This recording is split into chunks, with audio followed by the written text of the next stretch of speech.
जय हिंद साथियों, fin IAS के यूट्यूब चैनल पे आप लोगों को स्वागत है। आज हम देख रहे हैं यूपीएससी सीएससी प्रीलिम्स सीसेट के अंतर्गत वीडियो लेक्चर संख्या 21। ठीक है, तो ये हमारा लेक्चर संख्या क्या है, तो 21 है।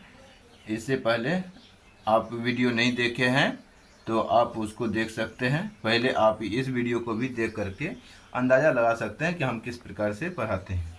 तो चलिए हम स्टार्ट करते हैं। तो इससे पहले जो है आज का जो मोटिवेशनल विचार है वो है कि सच्ची शिक्षा वह है जो मनुष्य के चरित्र का निर्माण करे। ये गांधी का विचार है। ठीक है, ये गांधी का विचार है, तो इसको आप लिख सकते हैं। और हमारा चैप्टर चल रहा है एचसीएफ एलसीएम, इसी से संबंधित हम प्रश्न को देख रहे हैं। हालांकि सारा कॉन्सेप्ट हमने पढ़ा रखा है, आप पीछे के वीडियो को देखिएगा तो सब समझ में आ जाएगा। छोटा से क्वेश्चन से हम स्टार्ट करते हैं और फिर हम एडवांस लेवल तक के क्वेश्चन को देखते हैं। मतलब बेसिक टू एडवांस लिखा हुआ है और आप लोगों को मालूम होना चाहिए कि यहाँ पे फुल कोर्स कंप्लीट करवाया जाएगा। तो इस कारण से आप पूरा लेक्चर सीरीज जो हमारा होने वाला है, ठीक है, 150 से 60 घंटे का, वो अगर आप देख लेते हैं तो आपको कहीं भी किसी भी प्रकार से बुक या नोट्स या कहीं से किसी प्रकार का कंटेंट लेने की ज़रूरत नहीं है। प्रीलिम्स के अंतर्गत जो हम पढ़ा देंगे बस उतना सा ही आपको बार बार रिवीजन करना है। ठीक है, और यूपीएससी आपका पास हो जाएगा, ये हमारा 100% गारंटी है। आप लोगों को भरोसा नहीं होता है तो आप भटकते रहिए, जहाँ भटकना है वहाँ भटकते रहिए। भटकने से समस्या का समाधान थोड़ी ना होता है, कुछ समस्या का समाधान नहीं होता है। ठीक है, तो चलिए हम एक बेसिक सा क्वेश्चन से हम स्टार्ट करेंगे। जैसे कि आप क्वेश्चन है पहला, कि क्वेश्चन है 2000 या 204 कमा 1190 कमा 1445 का का एस सी एफ ज्ञात करें। ठीक है, एकदम छोटा सा क्वेश्चन ज्ञात करें। ये छोटा सा क्वेश्चन हम लेके स्टार्ट करते हैं और बड़े से बड़े क्वेश्चन की ओर आगे बढ़ते हैं।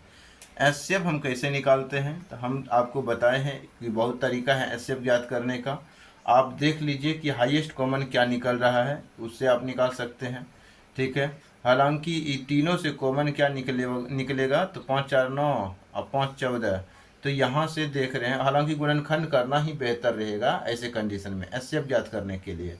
एचसीएफ आप 2 3 तरीके से भी ज्ञात कर सकते हैं, भाग देकर के भी ज्ञात कर सकते हैं। 204 डिवाइड 1190 कितना बार में, तो 2 पंचे 10, 5 बार में लगा दीजिए। ठीक है, तो 5 चौके 20 हो जाएगा ये, और 5 दूनी 10 हो जाएगा। ठीक है, तो इसको गुना कीजिएगा, 1020 होगा। 5 चौके 20 को सुनना, बाकी 2, 5 गुना 0 तो 0 हो गया। 0 प्लस 2 तो 2 ही लिखना है, फिर 5 दूनी 10 तो लिख देना है। तो यहाँ पे कितना बचेगा, 0, यहाँ बचेगा 7, यहाँ बचेगा 1, 170 हो गया। पुनः यहाँ पे 170 को 170 से 204 में भाग लगाते हैं तो एक बार में 170 हो गया। यहाँ पे बचेगा कितना, 4, यहाँ पे बचेगा 6, यानी कि नहीं, यहाँ पे बचेगा 3, 3 हो गया। 20 में 17 गया 3, 34 से भाग लगा दीजिए 170 में, कितना बार में, तो 30 या 90 होता है।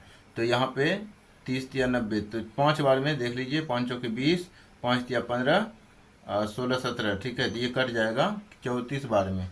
5 या यानी 5 चौके 20 बाकी 2, यानी 5 चौके 20 बाकी 2, तो 5 या 15 16 17। ठीक है, तो ये 0 हो गया। अब 34, इन दोनों का एलसीएफ कितना आया, 34 आया। 34 से फिर पुनः भाग देना है, 34 से भाग देना है 1445 में। ठीक है, तो अब देखते हैं कितना बार में होता है। तो 34 या 3 बार में, 4 बार में चेक कर लेते हैं। तो 4 चौके 16 और 4 तिया 12, 1 13। ठीक है, तो यहाँ बचेगा कितना, 36 4 40 4 44, 8 बच गया, 85 हो गया, 85। तो यहाँ पे कितना बार में कटेगा, तो 2 3 बार में नहीं, 3 30 या 90 हो जाता है, 2 बार में ही कटेगा। तो 2 बार में कितना बार में कट जाएगा, 2 बार में 34 दूनी 68 हो जाता है, या 4 दूनी 8, 3 दूनी 6। यहाँ बच जाएगा कितना, 15 में 8 गया 7, यहाँ बच जाएगा कितना, तो 1 बचेगा 17। फिर यहाँ पे 34, 34 है, 34 से भाग लगाना है, 17 दूनी 34। ठीक है, तो ये कट गया, तो कहने का मतलब 0 हो गया, शेषफल 0 हो गया। तो 17 ही हमारा क्या होगा, एचसीएफ हो जाएगा, एचसीएफ 17। ठीक है, ऐसे क्वेश्चन में भाग दे करके ही आंसर ज्ञात करना फायदेमंद रहता है, ठीक है। गुणनखंड करना भी फायदेमंद नहीं रहता है, क्योंकि इसका गुणनखंड कीजिए, फिर इसका गुणनखंड कीजिए, फिर इसका गुणनखंड कीजिए, तब आंसर निकालिए। तो इससे फायदा है कि इसे भाग लगा करके भी आप निकाल सकते हैं, आसान तरीका यही है। अगला क्वेश्चन देखेंगे, एक भिन्न वाला क्वेश्चन बताए थे हम, भिन्न वाला पुनः क्वेश्चन बता देते हैं, अगर भूल गए होंगे तो वो रिवीजन हो जाएगा, ठीक है। ये इससे पहले लेकिन एक क्वेश्चन और आता है छोटा छोटा सा, ठीक है, बेसिक के रूप में हम पढ़ा रहे हैं। यहाँ पे लिखा हुआ है क्या कि 1485, ठीक है, बटे 1485 बटे 4356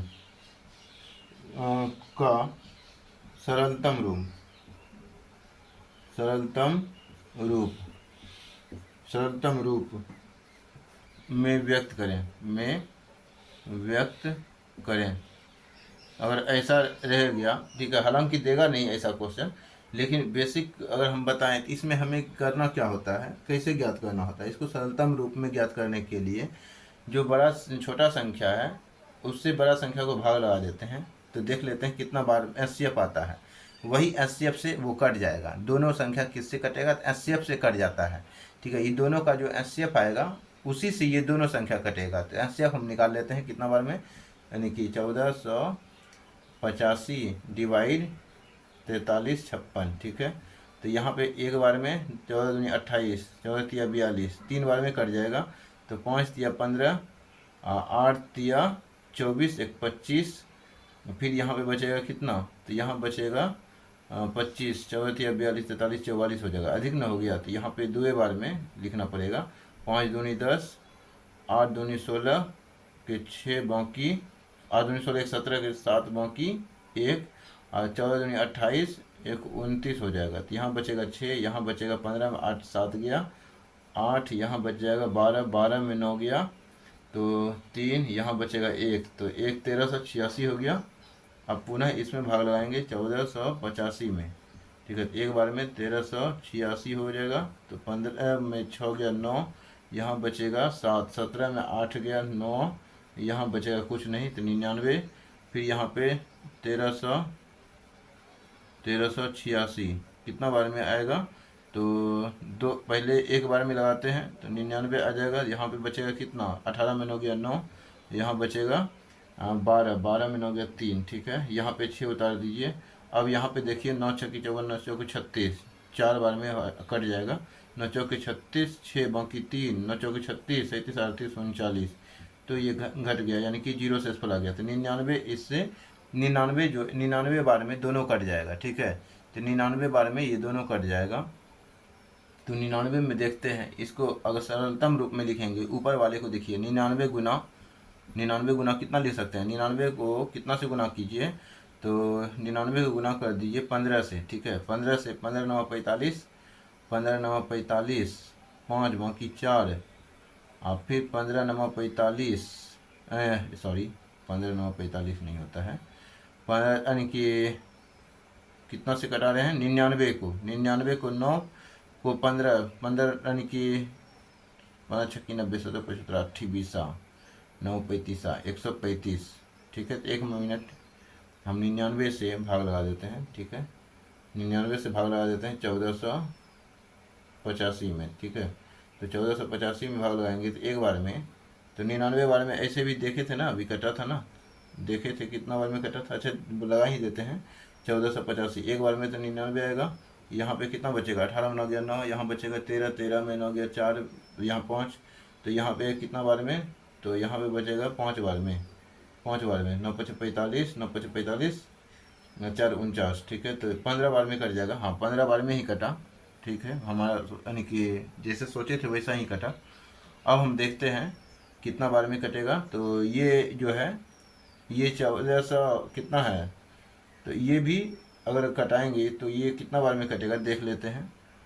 ये कटेगा 99 भाग दे करके 4356, ये कितना बार में आ जाएगा, तो 9 चौके 36, 4 बार में 36, मतलब यहाँ 4 आ रहा है। तो यहाँ पे ऐसा कोई इकाई अंक सोचिए कि जो 6 आ जाए, ठीक है। तो 9 से कितना बार में गुना कर दें, तो 9 छक्की 54, ठीक है। 9 छक्की 54, 9 सत्तर 30, नहीं 9 चौकी 36, 44 बार में शायद कर सकता है। ठीक है, देख लेते हैं 44 बार में कटता है कि नहीं। तो 9 से कितना बार, 9 चौक 36, 6 बाकी कितना, तो 3 होगा, 9 चौक 36, 37, 38, 39, यहाँ बचेगा कितना, 15 में 6 गया 9, यहाँ बचेगा 12, 12 में 9 गया 3, यहाँ बचेगा कितना, 3 में 3 गया खत्म, यहाँ 6। तो यहाँ पे पुनः 4 से लगाइएगा, तो 9 चौक 36, 396 ही आ रहा है, तो 396 ही यहाँ भी आएगा 0। तो ये 44 बार में कर गया, तो 99 गुना 44। ठीक है, तो ये कट गया, 99 99 कट गया, तो 15/44 हमारा क्या आ जाएगा, इसका सरलतम रूप आ जाएगा 15/44 आ जाएगा, 15/44 इसका सरलतम रूप होगा। ठीक है, इस तरीके से हम ज्ञात कर सकते हैं। हालांकि यहाँ पे अगर देखेंगे 3 से कटता है कि 5 5 13, 4 17, 1 18, ये 9 से कट जाता है, ये 6 5 11, 11 4 15, 16 17 18, ये डायरेक्ट भी कटा सकते थे, लेकिन इतना अभी इतना तो किए। ठीक है, तो यहाँ पे अगर हम पहले चेक कर लेते हैं कि विभाज्यता के नियम से अगर हम बनाएंगे, तो विभाज्यता के नियम से बनाएंगे, देखिए तुरंत बन जाएगा। विभाज्यता के नियम से बनाएंगे तो 9 से कितना बार में कटेगा, तो 9 एकम 9, 9 एकम 9, और ये कितना बार, 9 5 14, तो 5 58, 9 9 5 45, 9 छक्की 54, 54, 9 छक्की 54, 6, अब बचा कितना, तो 2 बचा, तो 2 पे नहीं, 9 छक्की 54, 4 58। ठीक है, 4 58, 9 5 45, 5 बार में 5 आ गया 165। 9 से कटाएंगे तो 9 5 45, नहीं 9 चौके 36, 4 लिखना पड़ेगा, 9 चौके 36, 36 4 40, 3 43, 7 बचा, तो 9 8 72, 8, अब पुनः यहाँ 3 बचेगा, 9 चौके 36, 4 लिखेंगे। ठीक है, उसके बाद इसको पुनः 9 से कटेगा क्या, 6 5 11, यानी कि 6 5 11 1 12, तो इसको पुनः कटाएंगे कितना से, 3, यानी कि 3 से कटाएंगे, तो 3 5 15, 3 5 15। ठीक है, तो यहाँ पे पुनः इसको कटाएंगे कितना से, तो 3 एकम 3, और 3 6 18, तो ये 3 से नहीं कटेगा, 8 4 12 4 16, ये 3 से नहीं कटेगा। ठीक है, तो दोनों को एक ही संख्या से कटाना है। तो यहाँ पे देखना पड़ेगा कि किससे कटेगा, 6 5 11 12 हो रहा है, यहाँ पे पुनः यह कितना हो रहा है, 484 हो रहा है, तो यहाँ पे मामला फंस जाता है। ठीक है, यहाँ पे मामला क्या होता है, फंस जाता है। इस कारण से उस तरीके से भी हम बना सकते थे, इस तरीके से भी बनाएंगे तो पुनः 165 से भाग दे करके देखना पड़ेगा 484, तो कितना बार में, 2 बार में, 2 बार में, तो 3 बार में देख लेते हैं, 3 बार में 5 या 15 और 16 या 48। ठीक है, 5 या 15 16 या 48 49, अधिक हो गया, 2 बार में ही चेक करना पड़ेगा, तो 165 2 जीरो हो गया, और 16 दूनी 32, 32 1 33। ठीक है, 33, यहाँ पर बचेगा 4, यहाँ बचेगा कितना 5, यहाँ बच जाएगा कितना, तो यहाँ बच जाएगा कितना, तो यहाँ बच जाएगा 1।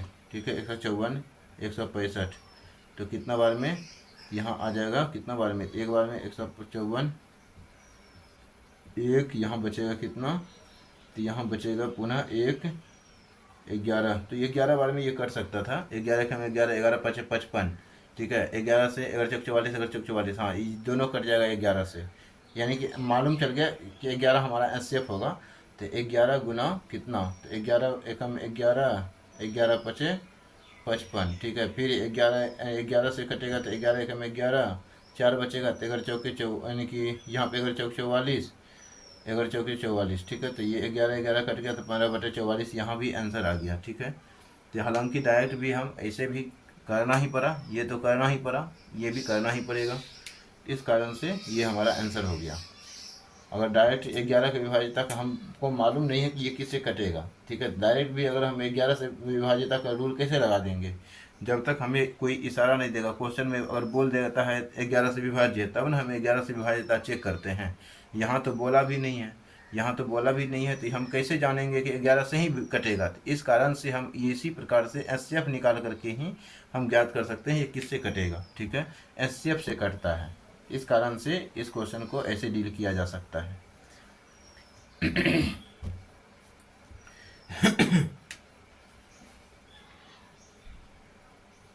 अगला क्वेश्चन देखेंगे। अगला क्वेश्चन हम मान लेते हैं क्या है, अगला क्वेश्चन मान लेते हैं कि 9/10 है, 12/25 है, 18/35 है, 21/40 है। यहाँ पे एचसीएफ भी निकालना है बराबर वाट, एलसीएम भी निकालना है बराबर वाट, ठीक है।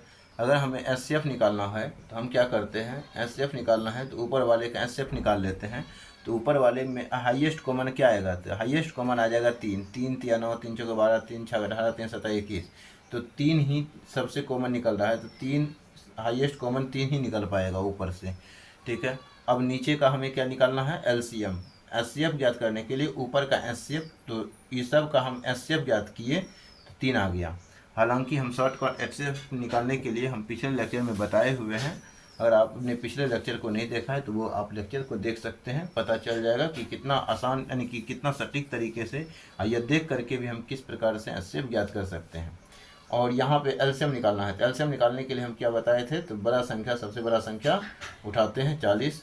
अब यहाँ पे ये किससे कट रहा है, ये किससे कट रहा है देख लेते हैं। 5 7 35, 5 8 40, यहाँ बचा 7, यहाँ बचा 8। तो 8 तो 40 में ऑलरेडी है, तो 7 नहीं है, 7 यहाँ पे निकला तो 7 यहाँ लिख लेंगे, ठीक है। अब यहाँ पे 25 है, 25 है तो ये 5 बार में कट रहा है, ये 5 बार में कट 5 बार में 5 8 40, 5 25, तो 5 और नहीं है, ठीक है। 5 हालांकि 5 से कटा 8 बचा, यहाँ 8 बचा, यहाँ पे कितना है, यहाँ 5 बचा, 8 ऑलरेडी इसमें है तो 5 नहीं है, 5 यहाँ पे लिख लेंगे क्योंकि 5 बार में कट करके ही 8 बचा है, तो 5 हम एक्स्ट्रा लिखना पड़ेगा। अब यहाँ 10 चौके 40, ये कट गया पूरा पूरा, तो अब हमें यही हमारा एलसीएम निकल जाएगा। तो कितना हो जाएगा, 3/7 × 35, या 5 चौके कितना हो जाएगा, 5 चौके 20, 40 पंचे 200, 200 × 700 यानी 7, 200 × 7, 7 दूनी 1400, तो 1400, 3/1400 हमारा क्या हो गया, एचसीएफ हो गया। 3/1400 एचसीएफ हो जाएगा। एलसीएम की अगर हम बात करेंगे तो एलसीएम कितना होगा, ऊपर वाले का एलसीएम निकालना पड़ेगा, नीचे वाले का एचसीएफ निकालना पड़ेगा। ऊपर वाले का एलसीएम निकालने के लिए हम क्या करते हैं, तो बड़ा संख्या लिख लेते हैं 21 × 3 से अब कटाते हैं, 3 6 18, 3 7 21, 6 और यहाँ 7, 7 तो यहाँ ऑलरेडी इसी में है, 7 का मल्टीपल है, और लेकिन यहाँ 6 निकला एक्स्ट्रा में, तो 6 यहाँ लिख लेंगे। 12 है तो 6 दूनी 12, 2 बच गया एक्स्ट्रा, और 2 इसमें है भी नहीं तो 2 लिख लेंगे, फिर मल्टीप्लाई। 9 देख रहे हैं तो 9 देख रहे हैं, 3 यानी कि 3 7 3 तिया 9 और 3 7 21, 3 यहाँ बचा, यहाँ 7 हुआ, 3 ऑलरेडी यहाँ पे 6 में है, 3 3 दूनी 6, तो इसका मतलब 9 का काम ख़त्म हो गया, 9 का काम ख़त्म हो गया, आगे नहीं लिखाएगा। अब यहाँ पे नीचे वाले का एचसीएफ निकालते हैं। नीचे वाले का एचसीएफ हाईएस्ट मतलब नीचे वाले का एचसीएफ अगर देखिएगा तो 5 दूनी 10, 5 25, 5 निकली, तो हालांकि अधिकतम जो है कॉमन 5 ही निकल पाएगा, तो 5 लिख देंगे, ठीक है। 5 ही, 5 दूनी 10, 25 25, 5 7 35, 5 8 40।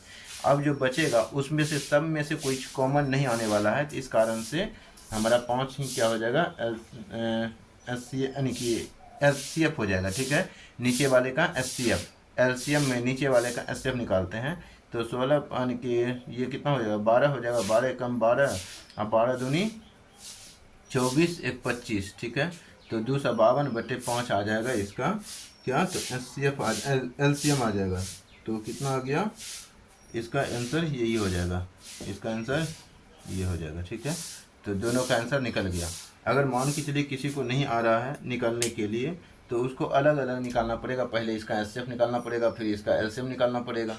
तो अब यहाँ पे जैसे एचसीएफ और एलसीएम अलग अलग निकाल लेंगे, ठीक है। अब मान के चलिए किसी को नहीं आता है, इस तरीके का समझ में ही नहीं आ रहा है, तो वो कैसे ज्ञात करेंगे, तो वो ज्ञात करेंगे डायरेक्ट निकालेंगे, ऊपर वाले का क्या निकालेंगे, एचसीएफ, ठीक है। तो ऊपर वाले का एचसीएफ हम बताए थे 9 12 18 21, सबसे कॉमन क्या आ रहा है, तो 3 आ रहा है, 3 तिया 9, 3 चौके 12, 3 6 18, 3 7 21। अब देखिए ये चारों में से कुछ भी कॉमन आएगा, चारों में से कॉमन आना चाहिए, चारों में से कॉमन नहीं आ रहा है, इस कारण से एचसीएफ कितना हो गया, एचसीएफ हो गया कितना, तो 3, ठीक है।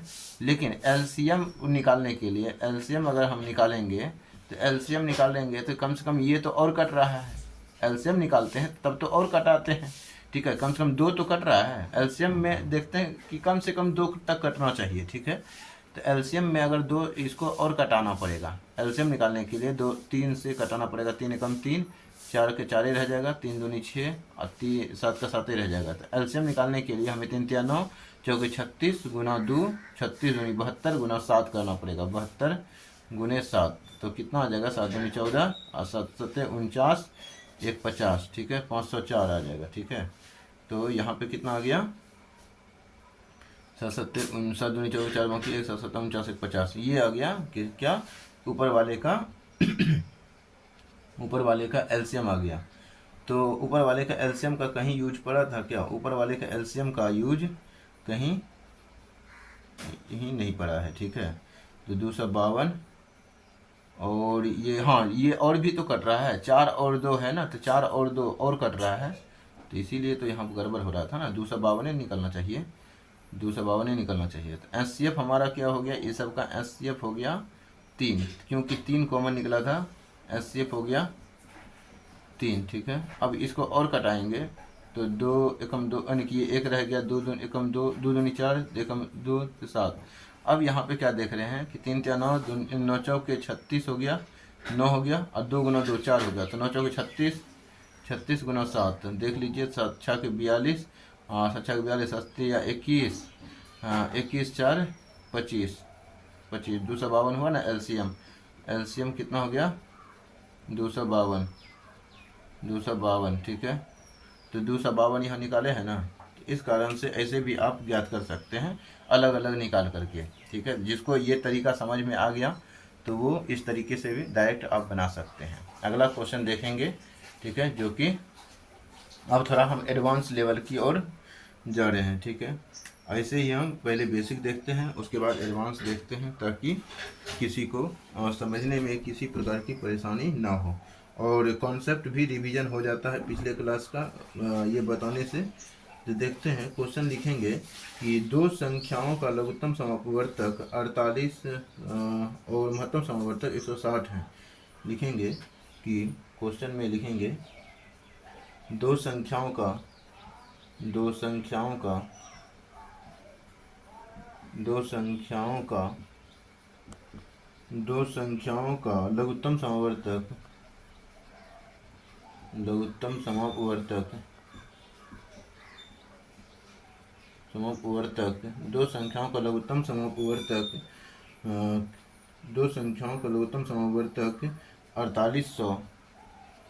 4800 तथा महत्तम समापवर्तक कितना है, तो 160 है, 160 है। यदि उसमें से एक संख्या, यदि उसमें, ऐसा क्वेश्चन हम शायद बता दिए हैं, ठीक है, ऐसा क्वेश्चन हम बताए हैं। अच्छा, अगर लिख दिए हैं तो बता लेते हैं, ठीक है। समावर्तक 160 है, यदि एक संख्या कितना है, एक संख्या है 480 है तो दूसरी संख्या क्या होगा, ठीक है। तो क्या होगा, तो ये क्वेश्चन है। अब हम इस क्वेश्चन को बनाएंगे तो दो संख्याओं का हम सूत्र जानते हैं, एचसीएफ गुना एलसीएम बराबर क्या होता है, ए गुना बी होता है। दो संख्याओं का एचसीएफ गुना दो संख्याओं का एलसीएम और जो होता है दो संख्या के गुना के बराबर होता है। तो यहाँ पे हम क्या लिखेंगे, एचसीएफ दिया हुआ है कितना, 160, एलसीएम कितना दिया हुआ है, 4800। पहला संख्या दिया है 48 480, बी निकालना है, तो 0 से 0 कट गया, ठीक है। 48 से 10 बार में कट गया, ठीक है। तो बी बराबर जो निकलेगा, तो 160 गुना 10, तो 160 गुना 10 तो 100 मतलब 1600 निकल जाएगा दूसरा संख्या, ठीक है। तो यही हमारा आंसर निकल जाएगा, बहुत आसान है। ये संख्या क्वेश्चन जो है हमने शायद बता दिया था, ठीक है। और अगला क्वेश्चन लिखेंगे, तीन संख्याओं का अनुपात, ये अनुपात वाला भी क्वेश्चन, तीन संख्याओं का अनुपात जो है 3 4 5 तथा इसका लघुत्तम समावर्तक 2400 है। तो ये क्वेश्चन हम नहीं बताए हैं, ठीक है। तो ये क्वेश्चन हम बता देते हैं, लिख देते हैं पहले क्वेश्चन। अब किस बुक से हम पढ़ाते हैं, बुक का तो हमें किसी भी प्रकार से प्रचार तो करना नहीं है। अब प्रचार नहीं करना है तो बुक हम क्यों दिखाएं। जिसको देखना है हमारा वीडियो लेक्चर वो देखे, और एग्ज़ाम पास करने से मतलब है तो एग्ज़ाम पास करे, ठीक है। 150 लेक्चर देखे और एग्ज़ाम पास करके जाए। अब जिसको लाइब्रेरी बनाना है तो उसका बात ही अलग है। वो तो बहुत सारा वीडियो पड़ा हुआ है, ये किताब खरीद लीजिए, वो किताब खरीद लीजिए, आप खरीदते रहिए और अपने रूम को लाइब्रेरी बनाते रहिए। रूम को लाइब्रेरी बनाइए और पढ़ना तो लिखना तो कुछ होगा नहीं, और बुक का भंडारा लग जाएगा।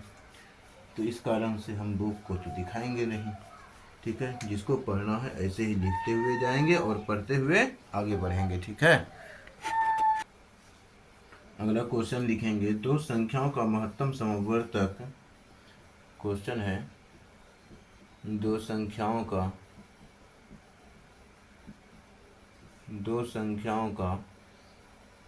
ठीक है, संख्याओं का महत्तम समापवर्तक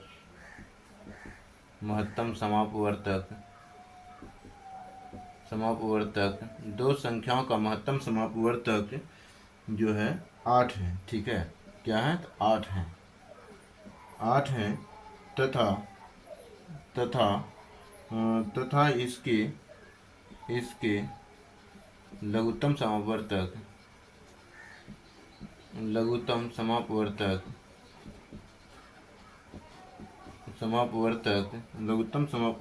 के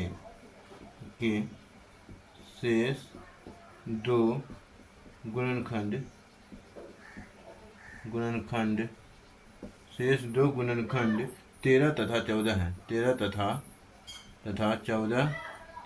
14 हैं, ठीक है। 14 हैं। इनमें से बड़ी संख्या कौन सी है? इनमें से बड़ी संख्या कौन सी है, ठीक है। तो ये क्वेश्चन है, इनमें से बड़ी संख्या कौन सी है।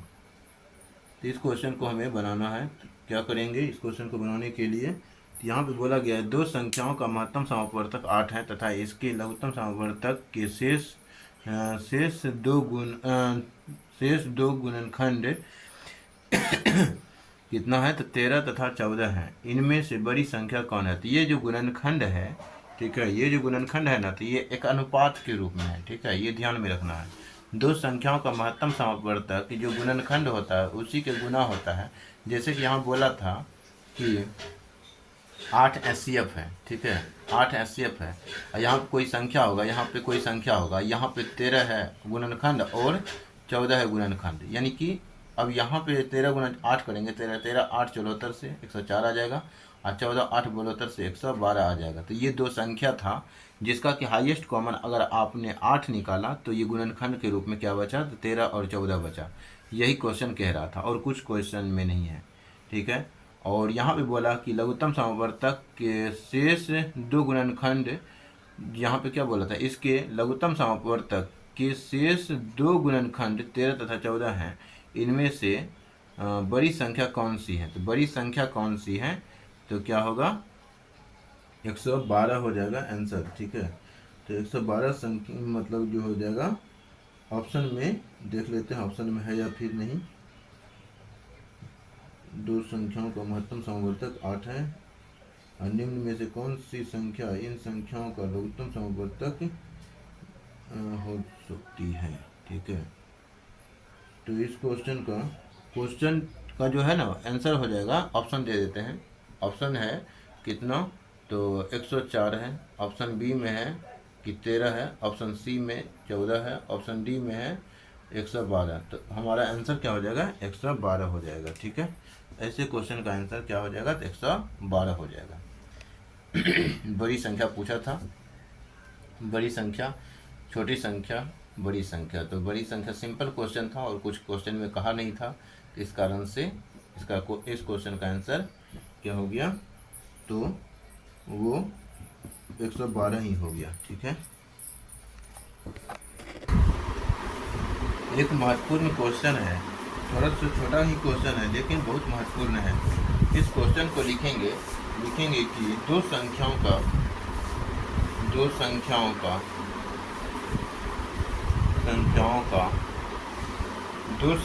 का महत्तम समापवर्तक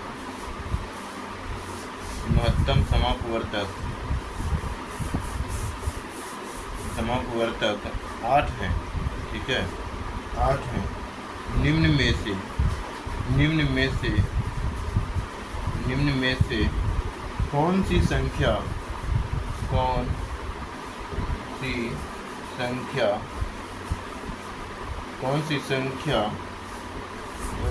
इन संख्याओं का लघुत्तम समावर्तक नहीं है? कौन सी संख्या इन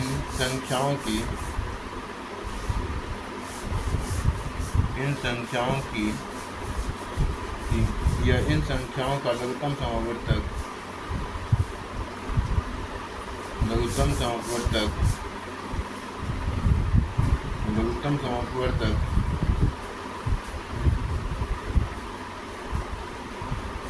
समावर्तक नहीं हो सकती,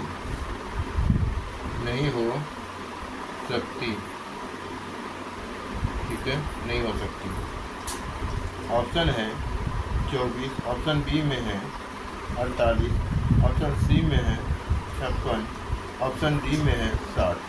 अब जिसे भी लगता हो कि ये क्वेश्चन आसान है, वो वीडियो को पॉज करके आप बनाने का प्रयत्न करेंगे और देखेंगे कि कितना समय इस क्वेश्चन को बनाने में लगता है, ठीक है। हालांकि हम यहाँ पे बता रहे हैं, अगर आप इसको वीडियो को पॉज करके पहले अपना कॉपी में बनाएंगे और देखेंगे कितना समय लगता है इस क्वेश्चन को बनाने में, तब मालूम चलेगा। अगर बन जाता है तो अच्छी बात है, नहीं बनता है तो आप वीडियो को चालू करके फिर से देख लेना, ठीक है। तो देखते हैं, हम क्वेश्चन बनाते हैं। यहाँ कह रहा है दो संख्याओं का महत्तम समावर्तक जो है 8 है। ए कोई संख्या है, बी कोई संख्या है, यानी कि ये यहाँ पे 8 ए कोई संख्या है, 8 बी कोई संख्या है, तो 8 कॉमन निकाल लिए तो ए बचा बी बचा, ठीक है। ए बचा और बी बचा गुणनखंड के रूप में। अब बोला क्या, अगर हमें एलसीएम निकालना होगा, एलसीएम जो निकालना होगा तो वो क्या होगा, ज़रा सोचिए। 8 गुना ए गुना बी करना पड़ेगा, अर्थात एचसीएफ हमें क्या मालूम चला, एचसीएफ जो होता है एलसीएम में मिला हुआ होता है, ठीक है। एलसीएम जो निकलता है ना, एचसीएफ को गुना करते हुए निकलता है। एलसीएम जो निकलता है एचसीएफ को गुना करते हुए निकलता है, यानी कि 8 का ये विभाज्य है, 8 से ये विभाज्य है, ठीक है। तो कहने का मतलब अब एलसीएम जो होगा वो एचसीएफ से विभाज्य होगा। कहने का मतलब एलसीएम जो होता है, इससे क्या मालूम चला, एलसीएम जो होता है वो एचसीएफ से विभाज्य होता है, ठीक है। अब देख लेते हैं 8 से कौन विभाज्य नहीं है, ये 8 से विभाज्य नहीं है, ठीक है। तो यही हमारा आंसर हो जाएगा, क्योंकि ये भी एलसीएम हो सकता है, ये भी एलसीएम हो सकता है, ये भी एलसीएम हो सकता है, ठीक है। कौन एलसीएम नहीं हो सकता है, तो ऑप्शन डी हमारा एलसीएम नहीं हो सकता है। बिल्कुल एकदम हलवा सा क्वेश्चन था, आसान सा लग रहा होगा भाई, ठीक है, लेकिन इतना सा दिमाग में सोचना था।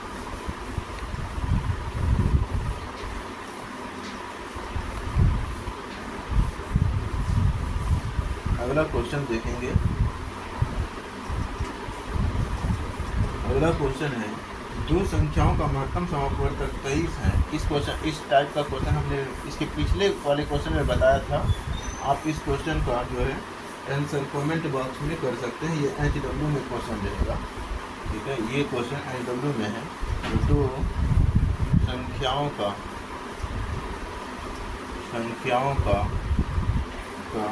महत्तम समापवर्तक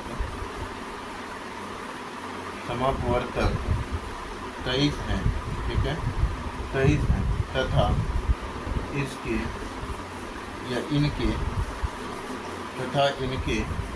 लघुत्तम समापवर्तक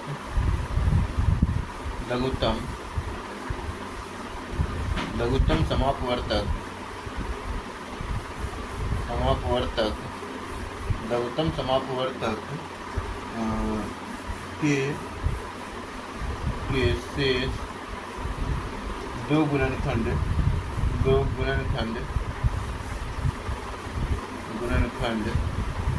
गुणनखंड, चलिए 12 13 ही 13 14 ही दे देते हैं जो पहले दिए थे। शेष 2 गुणनखंड 13 तथा 14 हैं, ठीक है, 14 है।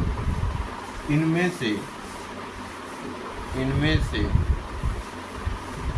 से बड़ी संख्या कौन सी है? बड़ी संख्या कौन सी है? ठीक है, इस क्वेश्चन को बनाना है। ऑप्शन है 276, ऑप्शन बी में है 299, ऑप्शन सी में है 322, ऑप्शन डी में है कितना, तो 345। ठीक है, इस क्वेश्चन को आप लोगों को बनाना है और देखना है कितना समय लगता है। और इस क्वेश्चन को बनाने में हालांकि 30 सेकेंड से ज़्यादा नहीं लगना चाहिए, 30 सेकेंड से ज़्यादा नहीं लगना चाहिए। हालांकि इस क्वेश्चन को देख करके भी आप तुरंत बना सकते हैं, ठीक है, देख करके 30 सेकेंड क्या, इस क्वेश्चन को बनाने में 5 सेकेंड से भी कम समय लगेगा इस क्वेश्चन को बनाने के लिए, ठीक है।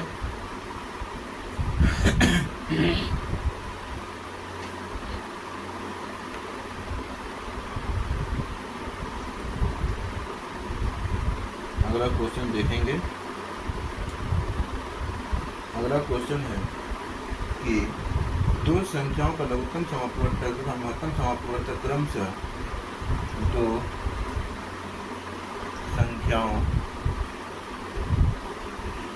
दो संख्याओं का HCF, ठीक है, दो संख्या, पहले LCM है, पहले LCM ही लिख देते हैं, LCM, दो संख्याओं का LCM तथा HCF क्रमशः 195,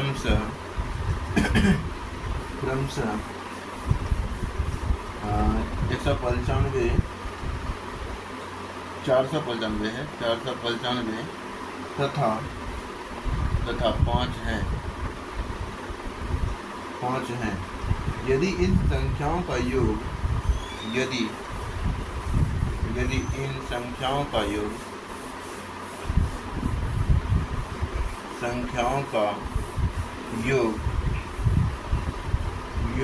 कितना है, इन संख्याओं का योग 100 हो तो अंतर कितना है?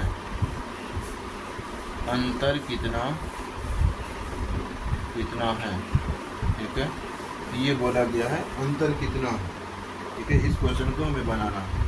ऑप्शन दिया हुआ है 10, ऑप्शन बी में दिया हुआ है, ठीक है, ऑप्शन बी में दिया हुआ है 40, ऑप्शन सी में दिया हुआ है 70, ऑप्शन डी में दिया हुआ है कितना, तो 90, ठीक है। इस क्वेश्चन को हमें बनाना है। तो लेकिन अगर जिसको लग रहा होगा कि क्वेश्चन आसान है तो वो वीडियो को पॉज करके खुद बनाने का प्रयत्न करेंगे। जैसे बनाने का प्रयत्न हम बोल रहे हैं वैसे करना है, बोले हैं वैसे करना है। तो यहाँ पे हम क्वेश्चन को कैसे बनाएंगे? दो संख्याओं का LCM और HCF क्रमशः दिया हुआ है। तो HCF जो दिया हुआ है कितना दिया है? HCF दिया हुआ है 5।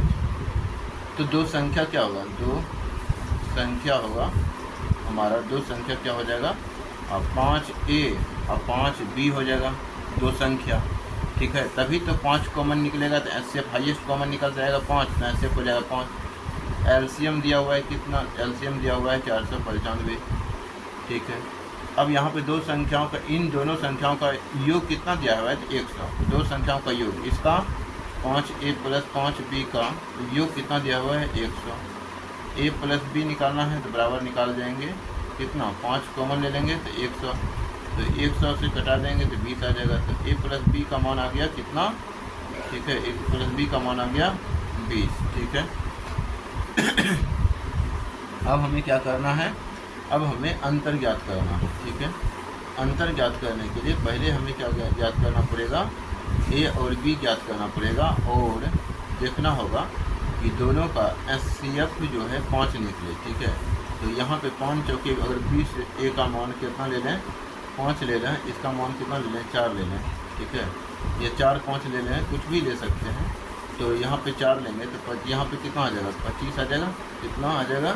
25। यहाँ पे कितना आ जाएगा? 5 चौके 20, ठीक है। तो 20 हो गया।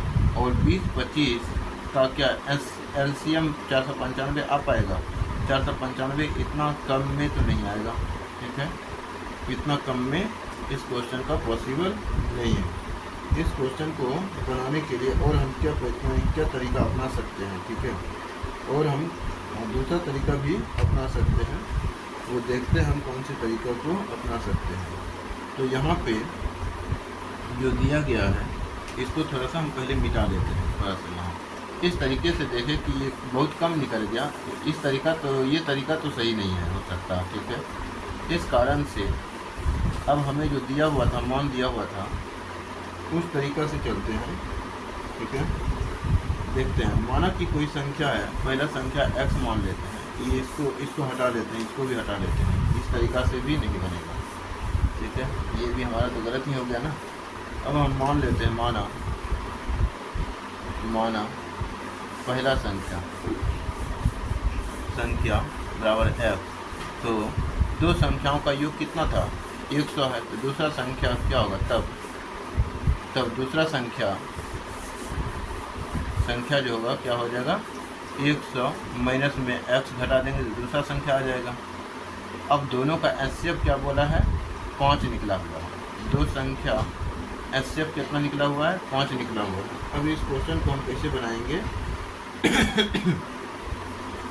इस क्वेश्चन को हम बनाएंगे कि HCF और LCM दिया हुआ है ना, यदि दो संख्याओं का LCM तथा HCF हाँ दिया हुआ है क्रम से, तो हम क्या करेंगे? दो संख्या का गुणनफल a गुना प्रथम संख्या गुना दूसरा संख्या बराबर HCF गुना LCM, HCF गुना LCM, ठीक है। अब यहाँ पे क्या लिखेंगे? x इंटू क्या हो जाएगा? 100 माइनस x हो जाएगा। यहाँ पे बराबर कितना होगा? तो 5 गुना 495, ठीक है, 495। यहाँ पे आ जाएगा 100x माइनस x स्क्वायर बराबर 5 से 25 2 अपॉन 25 बाकी 2, तो 5 9 45 46 41 7 बाकी 4 25 20 4 24, ठीक है। 2400 कितना आ गया? 2475 आ गया। अब हम क्या करेंगे? यहाँ पे कर देंगे, सबको साइड चेंज कर देंगे, तो 0 बराबर कितना आ जाएगा? 0 बराबर आ जाएगा x स्क्वायर पॉजिटिव हो जाएगा, ये निगेटिव हो जाएगा, 100x माइनस में आ जाएगा, प्लस में 2475 आ जाएगा यहाँ पे, ठीक है। 2400 कितना आ गया? तो 75 आ गया। अब यहाँ पे हम क्या करेंगे? तो गुणनखंड कर लेंगे, ठीक है, गुणनखंड करेंगे इसको, 2475 का गुणनखंड कर देंगे। यहाँ पे कुछ है तो 1 है, 1 से गुना होगा 2475, तो 2475 ही रहेगा। तो 2475 का गुणनखंड करके बनाएंगे, तो जो 2475 यहाँ पे देख रहे हैं, इसको 5 से गुना करते हैं, 5 से गुणनखंड करते हैं, 5 चौके 20, तो यहाँ आ जाएगा कितना? 4, तो 5 9 45 2 25 25 गुना 5 से करेंगे, तो 5 से कितना वाले? 5 9 45 4 5 9 45, ठीक है, गुना 11 से 11 99। यहाँ पे देख रहे हैं 11 5 55 और 9 5 45, ठीक है, तो 55 और 45 माइनस में 100 हो जाएगा, ठीक है। तो यहाँ पे क्या लिखेंगे? 100 के बदले में x स्क्वायर माइनस में 45x माइनस में 55x प्लस में 2475, ठीक है, ये लिख लिया। अब हम इससे कॉमन निकालेंगे, ठीक है, इसको यहाँ पे लिख लेते हैं, x यहाँ पे लिखेंगे इसको, तो 0 तो बराबर कितना हो गया?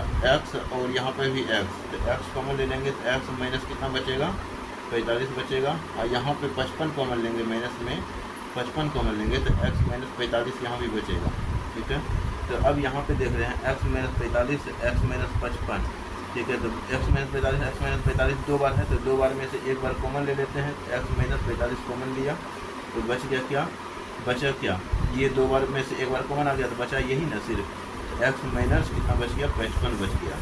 तो अब यहाँ पे x माइनस 45 बराबर 0, तो कहने का मतलब x बराबर 45 आ गया, एक बार x बराबर कितना गया? 55 आ गया। दो मान आया x का, ठीक है, दो मान आया x का।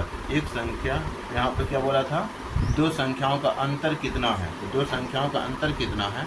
अगर यहाँ पे हम इसका मान हम कितना मान लेते हैं? 55 मान लेते हैं, एज्यूम कीजिए कि 55 मान लेते हैं, तो इसका मान कितना आएगा? 45 आ जाएगा, ठीक है।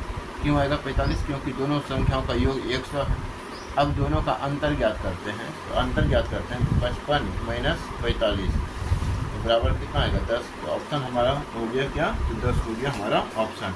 इस टाइप से क्वेश्चन आ सकता है। ये थोड़ा क्वेश्चन को स्टार पॉइंट में भी डाल सकते हैं। बहुत इम्पोर्टेंट ये क्वेश्चन है, ठीक है, ये क्वेश्चन बहुत इम्पोर्टेंट है।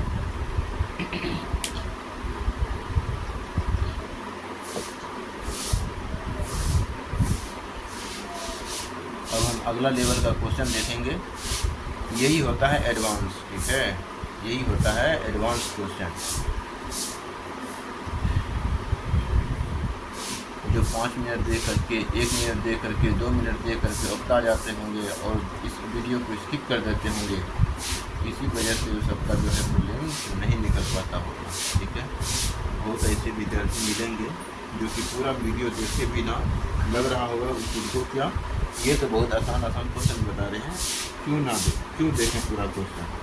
तो क्वेश्चन पूरा नहीं देखें तो एग्ज़ाम भी पास करना आसान नहीं है, ठीक है। अगला क्वेश्चन देखेंगे। अगला क्वेश्चन जो है हम किस प्रकार से दे सकते हैं वो देखना है कि दो संख्याओं का लघुत्तम समापवर्तक क्रमशः लिखेंगे। दो संख्याओं का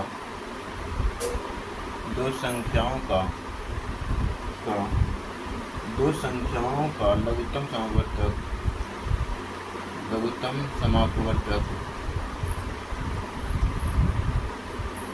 समापवर्तक तथा महत्तम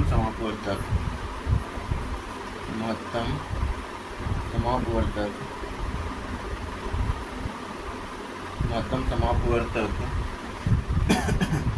84 क्रमशः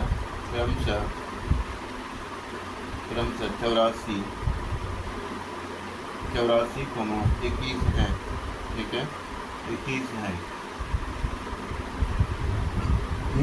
यदि इन संख्याओं का अनुपात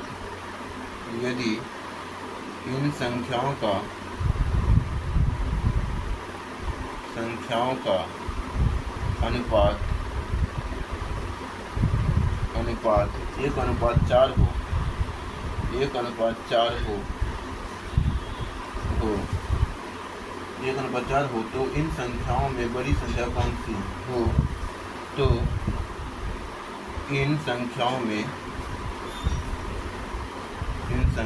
में बड़ी संख्या कौन है? बड़ी संख्या कौन है, ठीक है, कौन है? इन संख्याओं में बड़ी संख्या कौन है? ऑप्शन भी दे देते हैं, देख लेते हैं। ऑप्शन में जो है 12 है, ऑप्शन बी में है क्या 48, ऑप्शन सी में है क्या, तो ऑप्शन सी में 84 है, ऑप्शन बी में क्या है, तो ऑप्शन डी में 108, ठीक है, 108। इस क्वेश्चन को हमें बनाना है। हम क्या देख रहे हैं, दो संख्याओं का लघुत्तम समापवर्तक क्या है और महत्तम समापवर्तक क्रमशः दिया हुआ है 84 और 21, ठीक है। इन संख्याओं का अनुपात जो है 1:4 है, तो 1:4 है, और इन संख्याओं में बड़ी संख्या कौन सी है पूछा गया। तो यहाँ पे देखिए हमें क्या दिया हुआ है, लघुत्तम समापवर्तक पहले दिया हुआ है, महत्तम समापवर्तक बाद में दिया हुआ है, ठीक है। और ज़रा सोचिए महत्तम समापवर्तक दिया हुआ है कितना 21, तो और अनुपात कितना दिया हुआ है, 1:4 कितना दिया हुआ है, 4 दिया हुआ है, ठीक है। एक अनुपात जो अनुपात के रूप में होता है वही गुणनखंड होता है। ऐसे क्वेश्चन एक और यहाँ पे 4 लिख दिए, या फिर अनुपात भी अगर लिखेंगे तो देखेंगे कि क्या होगा। तो 21 गुना 21 हो गया, 21 चौके 84 हो गया, ठीक है। अब यहाँ पे देखें दोनों संख्याओं से क्या कॉमन निकला है, हाईएस्ट 21 निकला, 21 हमारा एक्सेप्ट हो गया। जो बच गया सबको गुना कीजिए, 21 गुना 1 गुना 4, 21 चौके 84, एलसीएम भी निकल गया। अब हमें बताइए कि इन संख्याओं में बड़ी संख्या कौन सी है, तो बड़ी संख्या यही नहीं दिख रहा है कि 84 हो गया, ठीक है। 21 चौके 84 ऊपर कर दिए ना, तो यही हमारा आंसर हो गया, डायरेक्ट तो क्वेश्चन है। ऐसा क्वेश्चन तो हम 2 क्वेश्चन बता भी दिए, एक क्वेश्चन होमवर्क में भी दे दिए, ठीक है। तो उस क्वेश्चन को होमवर्क में जो दिए हैं उसको आप बनाइएगा। अगला क्वेश्चन देखते हैं, अगला क्वेश्चन क्या हो सकता है। अगला क्वेश्चन, अब हम अलग टाइप का क्वेश्चन लेंगे। अब हम बिल्कुल अलग टाइप का क्वेश्चन लेंगे, ठीक है ना। लिखेंगे दो संख्याओं का लघुत्तम समापवर्तक 120 है। क्वेश्चन है दो संख्याओं का लघुत्तम समापवर्तक, दो संख्याओं का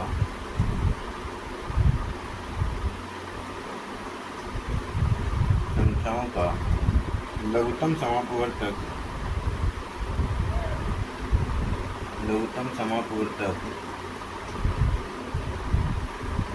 दो संख्याओं का लघुत्तम समापवर्तक 120 है, 120 है।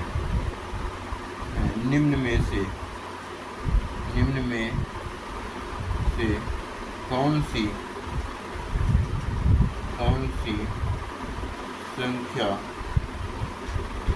संख्या इन संख्याओं का, कौन सी संख्या इन संख्याओं का, इन संख्याओं का महत्तम समापवर्तक, महत्तम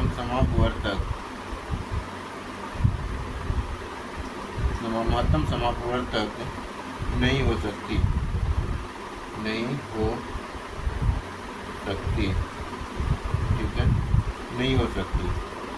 ऑप्शन है 8, ऑप्शन बी में है 12, ऑप्शन सी में है 24, ऑप्शन डी में है 35, ठीक है। अब हमने इसी तरीके का पिछले सवाल में, यानी कि पीछे कुछ एक सवाल देखे थे कि वहाँ पे दिया हुआ था एलसीएम और बोला था लघुत्तम समापवर्तक नहीं हो सकती। यहाँ पे उल्टा दे दिया, यहाँ पे दिया क्या, लघुत्तम समापवर्तक दिया है और बोला है कि एचसीएफ नहीं हो सकती। एचसीएफ नहीं होने के लिए आप लोगों को मालूम है, हमने पिछले क्वेश्चन में भी बताया था, एलसीएम जो होता है एचसीएफ से भाज्य होता है, ठीक है। एचसीएफ से क्या होता है, भाज्य होता है। तो अगर हम इसको एचसीएफ मान लेते हैं तो देख लेते हैं कि ये एचसीएफ है या नहीं, क्या इससे कट रहा है। 8 एकम 8, 8 पंचे 40 कट गया, ये एचसीएफ हो सकता है। इसको एचसीएफ मानते हैं, देखते हैं होता है कि नहीं। 12 ढंग 20 से तो ये भी विभाज्य कर देता है एलसीएम को, ये भी एचसीएफ है, ठीक है। यानी कि 120/8 है, यानी कि कट जाता है। 120/12 ये भी कट जाता है, ठीक है।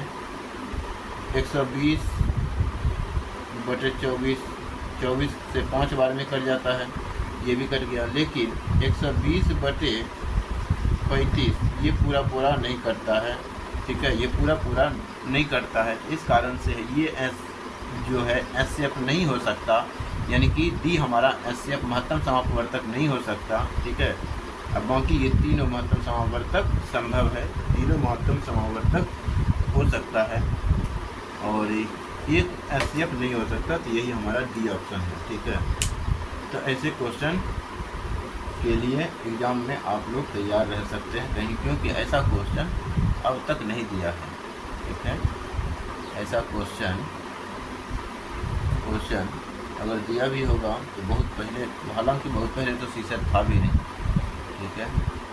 2013 से 14 से सीसेट का जो है आया है अलग पेपर के रूप में, एक पेपर के रूप में।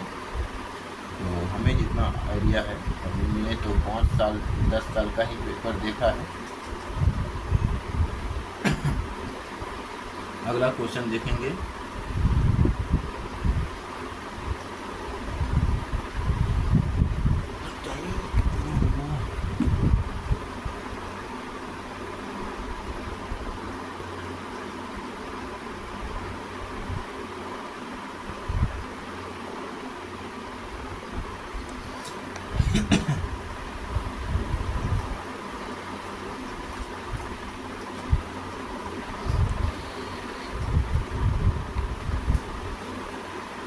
देख लेते हैं, 1-2 क्वेश्चन और देख लेते हैं। क्वेश्चन लिखेंगे कि दो संख्याओं में, यानी दो संख्याओं के ऐसे कितने जोड़े हैं। क्वेश्चन है कि संख्याओं के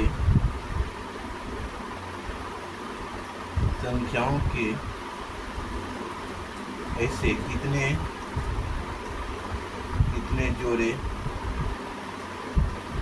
हैं, संख्याओं के ऐसे कितने जोड़े हैं जिसका महत्तम समावर्तक जिसका महत्तम समापवर्तक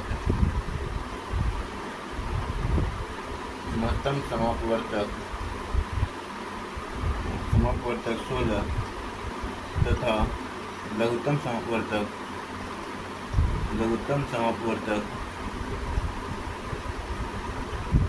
समापवर्तक कितना हो? 136 है, ठीक है, 136 है, ठीक है। ऑप्शन है कोई नहीं। ऑप्शन बी में है केवल एक। ऑप्शन बी में है, सी में है केवल 2। ऑप्शन डी में है क्या? अनेक, ठीक है। ऑप्शन डी में क्या है? तो अनेक। अब इस क्वेश्चन को हमें बनाना है, तो कैसे बनेगा? तो दो संख्याओं के ऐसे कितने जोड़े हैं जिसका महत्तम समापवर्तक 16 तथा मतलब संख्याओं के ऐसे कितने जोड़े हैं, तो हमें क्या निकालना है? तो महत्तम समापवर्तक निकालना है, और एलसीएम जो दिया हुआ है, महत्तम समापवर्तक दिया हुआ है और एलसीएम जो भी दिया हुआ है। तो यहाँ पे अगर देखें तो दो संख्या क्या हो सकता है? एक संख्या मान लेते हैं 16A है और दूसरा संख्या 16B है, ठीक है। दूसरा संख्या क्या है? 16B है, क्योंकि HCF 16 है और AB में गुना हो गया तो AB संख्या हो जाएगा 16A 16B। अब SC यानी कि जो बोला है, क्या बोला है? दो संख्याओं का क्या दिया हुआ है? तो लघुत्तम समापवर्तक दिया हुआ है कितना? 16B यानी कि 136 दिया हुआ है। कितना दिया हुआ है? 136 दिया हुआ है। अब इस क्वेश्चन को हमें बनाना है, तो इसको देखना होगा कि सटीक तरीका क्या है इस क्वेश्चन को बनाने का। तो इसके लिए हमें क्या करना पड़ेगा? दो संख्याओं का हम यानी कि हालांकि हम जो जानते हैं, दो संख्याओं का मौसा सदैव जो है 200 को पूर्णतया विभक्त करता है, जैसे कि पीछे में हमने बताया था, ठीक है। तो चूँकि 16 और 36 को पूर्णतया विभक्त नहीं करता है, ठीक है। दो संख्याओं का यहाँ पर अगर देखेंगे, यहीं पे आंसर बन जाता है, ठीक है। क्यों बन जाता है? क्योंकि दो संख्याओं में जो दो संख्याओं का जो HCF होता है, एलसीएम को पूर्णतया विभाजित करता है, ठीक है। हम यही जानते हैं, दो संख्याओं का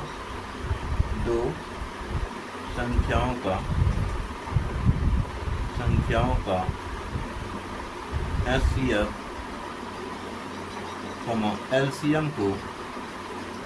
एलसीएम को पूर्णतया विभक्त करता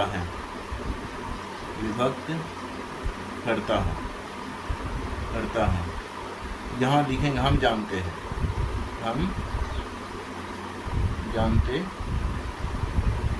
ठीक है।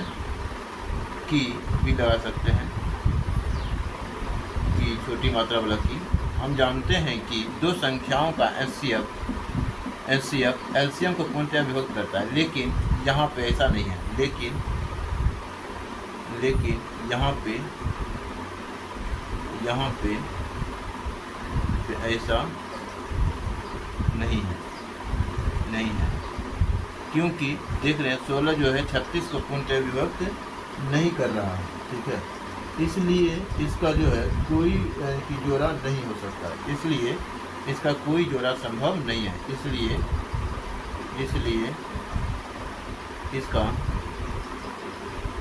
कोई जोड़ा संभव नहीं है, इसलिए इसका कोई जोड़ा संभव नहीं है, ठीक है। तो यहाँ पे इसका ऑप्शन हो जाएगा ए। आई होप कि इस प्रकार के क्वेश्चन को आप समझ गए होंगे। ये भी क्वेश्चन आसान ही है।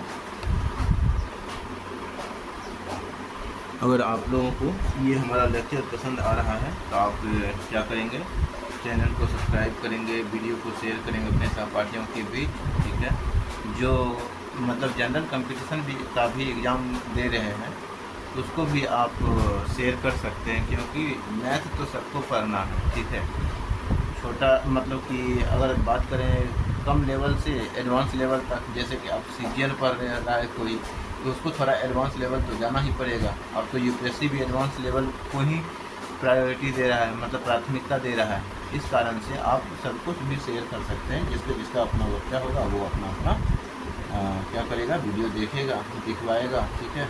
तो सबको आप व्हाट्सएप शेयर कर सकते हैं। टेलीग्राम को बात नहीं करेंगे, लेकिन व्हाट्सएप शेयर कर सकते हैं, फेसबुक शेयर कर सकते हैं, इंस्टा पे शेयर कर सकते हैं। तो ये बहुत जगह शेयर करने का आपको विकल्प है। धन्यवाद। यहीं पे इसको क्लास को समाप्त करेंगे।